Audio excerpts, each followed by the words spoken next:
Good morning, good afternoon, good evening, folks. Michael Zuber, one rental at a time. It is Thursday. It is that every other Thursday. We get the one and only Dana, the CEO of Hemlane. How you doing, Dana? I'm great. Thanks for having me, Michael. Thank you for being a part of the channel. Thank you for creating some amazing content for the course. And thank you for bringing some great topics. So this is one I don't think we've touched on, and that is, where should you put thresholds when you are working potentially with a property manager? So why don't you kind of give us a guide to what that is, and we'll bounce this one around. Yeah, great. So a threshold is basically at what point does a landlord want the property manager to give them a call for approval on repairs, maintenance, whatever it may be. There might be some things up front that you approve, like every single year, I want you to do an HVAC inspection. Right. But otherwise, there's going to be a threshold because you don't want to call every single moment to say, or every single time the tenant calls to be like, hey, Michael, should I send out a contractor? And you're like, hey, I'm paying you, just do it. Just send someone out. Right. You also don't want the opposite where, Michael, you get a bill for $2,000 and you're like, what, $2,000? That just ruined my cash flow. This is my first property. Right. And so you definitely want to make sure there's a balance there. Mm-hmm. And I'll tell you high level, and then I'll tell you what is like the ideal minimum. So what we've seen kind of at a high level is it's a personal decision. It's all over the place with landlords and so real estate investors of what they want that threshold to be. Mm-hmm. And the more you trust your property manager, the more I notice that threshold gets lifted. So you might start out, and some property managers have a threshold of 300. And say, that's a minimum, or some might have lower or higher. Mm-hmm. We can talk a little bit about ours too. Mm-hmm. But essentially, once you start trusting that property manager, I notice that real estate investors want to be less involved. And so then they're like, okay, these are my properties. I'm paying you to do the coordination. You're going to be able to push back on the price, do all of that for me. So I'm going to increase my threshold to, 1,000. Like when my insurance is involved, please call me.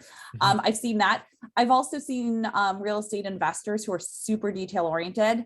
They want to be involved in every decision. And so they want that to be much lower and want to be much more hands-on with it. And so that's kind of what I see. I'm actually curious to know, Michael, like where are you in that spectrum of thresholds, especially with how big your portfolio is? Yeah. So if I go back to the very beginning, we lean on that spectrum of being very detail oriented. So the first, 3 to 5 years, our limit was really low. It was $100, right? Okay.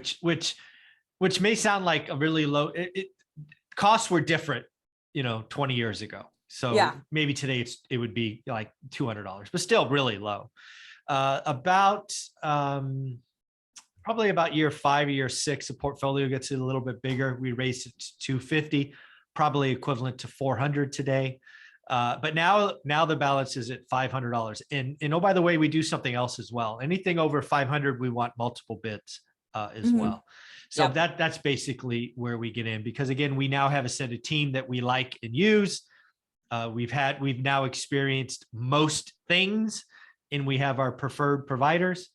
So we don't want those calls, because even when we had like 6 homes and our limit was $100, maybe equivalent to 200 today, it felt like we were getting phone calls every day. Now I'm sure that's not the case, but certainly every week. Yeah. And we had day jobs, and we were raising a family, and I was trying to field the calls, and if I was in Europe, then Olivia would try to do it. It became a communication hassle, which is one of the reasons why we wish we would have had a system like Hemlane to just make it easier. I could have been anywhere instead of having to deal email or voicemail. So today it's $500 for us. We obviously have now a decade of a track record. We've had the same person running our account for 8 years. So the level of trust is probably higher than most first-time landlords. Yeah. And a defined process, and a defined team, and defined quality. And we have a defined list of things that we use. So it's pretty templatized now. So now in our portfolio of the size, we probably get 3 a month. Maybe in a bad month, 4. Yeah. So the communication is a lot lower, because again, the limit's up. A lot of, I mean, especially if you do things right, right? In the beginning, Dana, I would band-aid things, and I don't band-aid things anymore, right? We just, if it's bad, it's got to go. We don't do the $300 fix. We do the replace, move Yep. on, because band-aids never hold. Tenants, it doesn't last. So that's something we've learned over time. So that's kind of what I think about thresholds. Realize we've had 8 years with the same person. Amanda, thank you for all you do Mhm. for us. So that's what Yeah. we think. Yeah, and I also think from that perspective, Michael, one of the for landlords, one of the things that they don't understand, and being in repair coordination every day here at Hemling, and hearing how it works in the process, one thing that's like a huge misperception on how it works is the actual service professional going out, like the handyman, the electrician, the plumber, they have no idea what that threshold is. Right. No idea. Like, it's not like our team or a property manager is going to be like, okay, Lewis, go out. It's $500. And then of course you're going to bill for $499. Yeah, exactly. What always it is typically, and these are the best property managers who do it this way, they will make sure that their landlords have flexible thresholds for whatever their comfort level is. And we see that go up over time. The more that people work with us, the more they're like, okay, just stop calling me. We know you've got this. I get it. But they start low. And then from that perspective, what we end up seeing is that with that threshold, when you talk to the service professional, you basically say, what's your service call rate? $60, $70. It depends on the trade. Based on the trade, it's going to be different. And then you say, okay, does that apply to the work? You can kind of get an estimate of how much it might be. Sure. Once they're on site, then you say, call us and let us know what the bill is going to be. And call not the real estate investor, call the property manager, and then we'll approve it or not. And one other thing that the best property managers do, and something to just be mindful of as well, screening, you might have your thresholds, Michael, of $500. And we definitely have a lot of landlords, real estate investors in Hemling who have them at 500, 1,000. But what we notice is if someone calls us, like we have someone on site and they're replacing a garbage disposal and they're like, it's going to be $450, even with your threshold at $500, our team still does the diligence of like, well, how is it that much money? Like, what's the labor? What are the parts? What's the breakdown? This seems way too expensive. And they'll still decline it, even if it's under that threshold, just based on saying, hey, this is not humanly possible that something should be this expensive. That's why the experience is so important, in having a team that's gone through it, time and time again, right? If you never replace the garbage disposal, you don't know that 450 is a ridiculous number, and it should be a lot closer to 120 unless you're actually replacing the garbage disposal, right? Lots of times you're just taking it out, you're cleaning it out, you put them back on the same one. So yeah, there's an experience level that you get by doing this, right? And now we've kind of seen it all, and we can go back, and frankly, we've been doing this long enough where we can actually see inflation in real numbers, right? Yeah. It was a lot cheaper to paint a 2-bedroom, 1-bath apartment, a decade ago than it is today. So history is important. And that's why having an audit trail and tracking is important. I remember just this week, I think it was last week, we actually have 2 properties on a street called Tower. And we got called for a roof mount dual pack, right? For $6,000 machine. And I'm like, Olivia, didn't we replace that once already? So I wish I would have had the system like this where I could go back and look, and it was actually the other Tower house that was replaced. So now we have two brand new units out there. But yeah, it's the experience, and getting that history and audit trail is something I wish we had from 20 some years ago. It just, everything was sent in PDFs, and for a time we had a binder, but even that gets crazy. Yeah, and trying to search for something, you can't really do impossible. it in a PDF. Like, even if it's in your email, you still search, but like the PDF, the actual service professional's name and stuff like that, you don't have. It's not helpful. Yeah. One other thing I wanted to talk about with you is minimum thresholds. And what that is, and we've actually done a lot of research on this to figure out what is the best threshold for the landlord and the tenant. Okay. And we have come up with something and I want to hear your thoughts on it. All right, go for it. Let's see. So that threshold is 150. Oh, okay. And here is why. And I want to get your thoughts on it. Sure. The reason for it is we took the average of what service call rates are, like the minimum for someone to go out. Mm-hmm. And then what the average for like a small repair is, like, Yeah. what is it going to be in our system?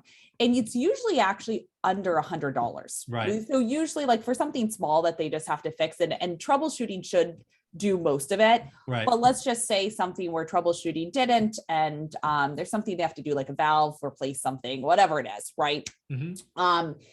You're going to have that service call rate could be like $50 is on the lower end. We see things up to 100. If it's electrical, it's going to be more. For sure. But here's the thing that sometimes a real estate investor will say, "Ooh, you know what? That's too high. They said it's going to be, $110 or $90. I want a second estimate."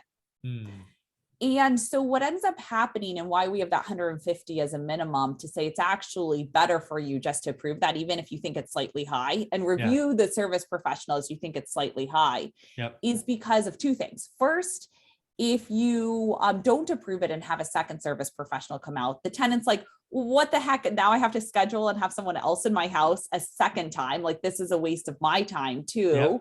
But two, it's actually going to cost you more in the end, because now you're paying two service calls. Like I said, a service call, let's just say it's at $75.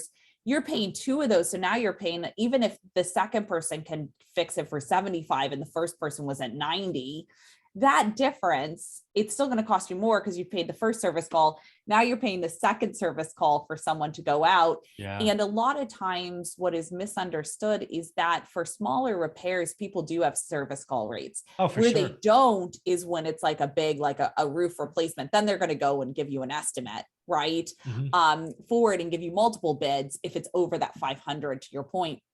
But for the smaller end, what we're trying to do is make sure the landlord saves money and it isn't kind of nickel and diming off of like 10 to 20 to maybe $30, and then having to pay twice two service calls. And just saying, great, you know what, review the service professional. You thought it was slightly high. It came out $130. You thought it should have been $75. Like, review from that perspective, but let's get that work done, because it's going to cost you more in the end to get someone else out. And then having that threshold, it also just gives that tenant satisfaction that, like, they're not sitting there having to schedule multiple things for small. So that's why we actually have it at 150 as our minimum. I'm kind of curious to hear your thoughts on it. When you kind of were going, I would have guessed it was $200. 150 seems fine. You're across the country. Obviously my background's California, so maybe my price points are a little skewed, but I mean, that makes total sense. For both reasons, right? You're going to be hit twice. I think the answer is absolutely review at the end and maybe not call them next time if you don't like the price point. But you got to remember you're in the service business. And if you're going to nickel and diming for a couple of bucks and then have the person have to stay home or whatever it is, or approve letting them in, it's their home, right? So you're absolutely right. I was actually shocked it wasn't 200, but 150 is probably a better national average, which I don't have any experience with.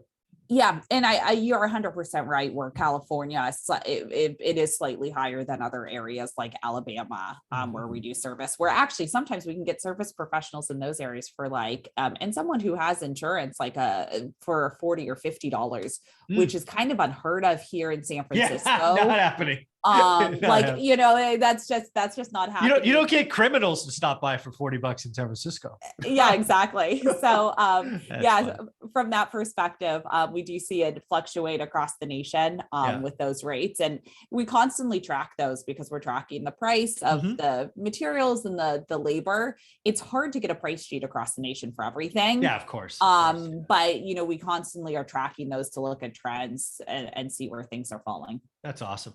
Well, do me a favor. If somebody wanted to play with a 30-day trial, where would you like them to go? Yeah, go to hemlane.com. That's HEMLANE.com. Whether your rental property is occupied or you are looking for someone, you can use Hemlane for both. So tenant placement as well as the management. And just mention one rental at a time, because you do get a discount, 20% off your first year. Woohoo! Awesome. Thanks, Dana. Cool. Thanks for having me.